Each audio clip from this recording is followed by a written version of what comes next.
ഇന്നത്തെ ഖുത്ബയിൽ സൂചിപ്പിച്ചതുപോലെ കൃത്യമായ നോമ്പ് നമ്മൾ അനുഷ്ഠിക്കണം. നോമ്പിന്റെ നിയമങ്ങളും നിയമാവലികളൊക്കെ കൃത്യമായി നമ്മൾ പാലിക്കണം. തറാവീഹ് കൃത്യമായി നമ്മൾ നിസ്കരിക്കണം.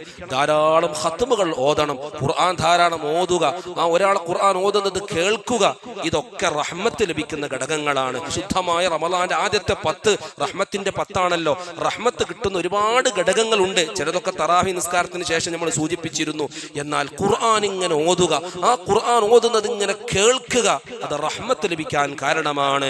ഖുർആനിൽ തന്നെ വളരെ കൃത്യമായി അല്ലാഹു തആല പറഞ്ഞിട്ടുണ്ട്, ഇദാ ഖുരിഅൽ ഖുർആനു ഫസ്തമിഉ ലഹു വഅൻസിതു ലഅല്ലകും തുർഹമൂൻ.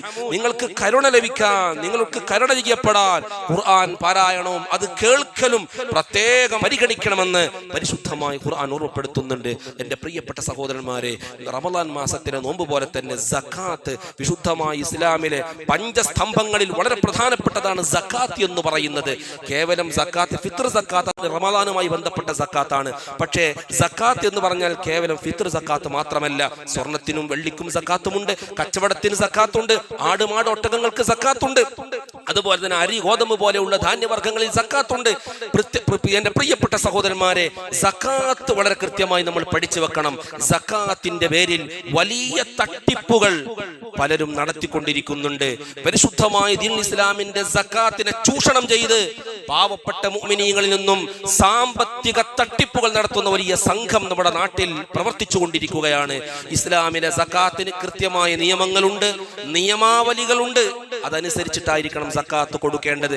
എങ്ങനെയാണ് സക്കാത്ത് കൊടുക്കേണ്ടത്, എപ്പോഴാണ് സക്കാത്ത് കൊടുക്കേണ്ടത്, ആരാണ് സക്കാത്ത് കൊടുക്കേണ്ടത്, എങ്ങനെയാണ് സക്കാത്ത് കൊടുക്കേണ്ടത്, ആർക്കാണ് സക്കാത്ത് കൊടുക്കേണ്ടത്, വളരെ കൃത്യമായി ഖുർആനും ഹദീസും ഫിഖ് ഗ്രന്ഥങ്ങളും നമ്മെ പഠിപ്പിച്ചിട്ടുണ്ട്. പ്രിയപ്പെട്ട സഹോദരന്മാരെ, അതേ ഒരിക്കലും സക്കാത്തിന്റെ ഫണ്ട് പള്ളി നിർമ്മാണത്തിന് ഉപയോഗിക്കാൻ പറ്റൂല. എങ്ങനെ?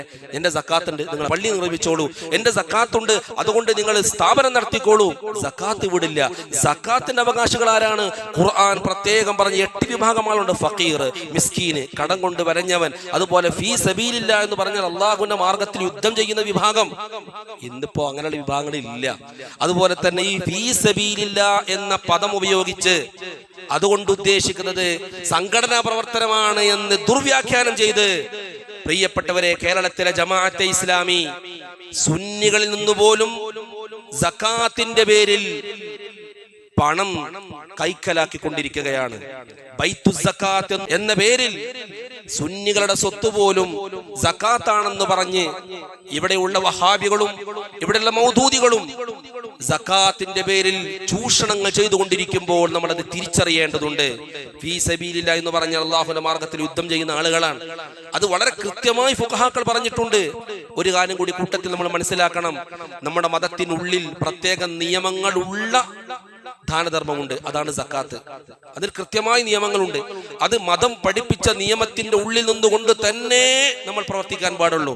എന്നാൽ കാര്യമായ നിയമങ്ങൾ ഇല്ലാത്ത ദാനധർമ്മങ്ങളുണ്ട്. അത് സുന്നത്തായ ദാനധർമ്മങ്ങളാണ്. അത് നമുക്ക് ആർക്കും കൊടുക്കാം. അത് പള്ളിയിലേക്ക് നമ്മൾ കൊടുക്കുന്നു. ഇപ്പൊ നമ്മുടെ പള്ളിയുടെ ധനസമാഹരണം പുറത്തു നടക്കുന്നുണ്ട്. സക്കാത്തിന്റെ പേരിലല്ലല്ലോ നമ്മൾ പറഞ്ഞത്. അത് വളരെ പബ്ലിക്കായി നമ്മൾ പറഞ്ഞു, നമ്മുടെ പള്ളിക്കുള്ള സംഭാവനയാണ്. ആ നിലക്ക് നിങ്ങൾക്ക് ഇഷ്ടപ്പെട്ട് കൊടുക്കാം. അതുകൊണ്ട് നിങ്ങളുടെ സക്കാത്ത് വീട് നിർബന്ധമായ സക്കാത്ത് അതുകൊണ്ട് വീടുന്നില്ല.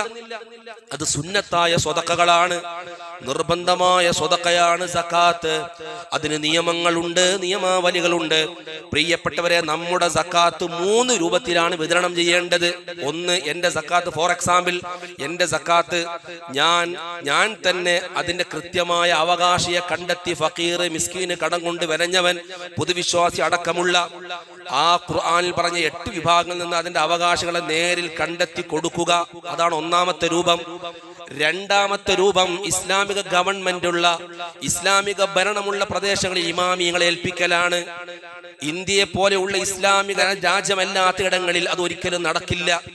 അതുകൊണ്ട് ഇമാമിനെ ഏൽപ്പിക്കുക. അത് സംഘടിതമായ സക്കാത്ത് അത് ഇസ്ലാമിക ഭരണമുള്ള സ്ഥലങ്ങളിലേ നടക്കുകയുള്ളൂ. അത് വളരെ കൃത്യമായി ഫുഖഹാക്കൾ വിശദീകരിച്ചിട്ടുണ്ട്.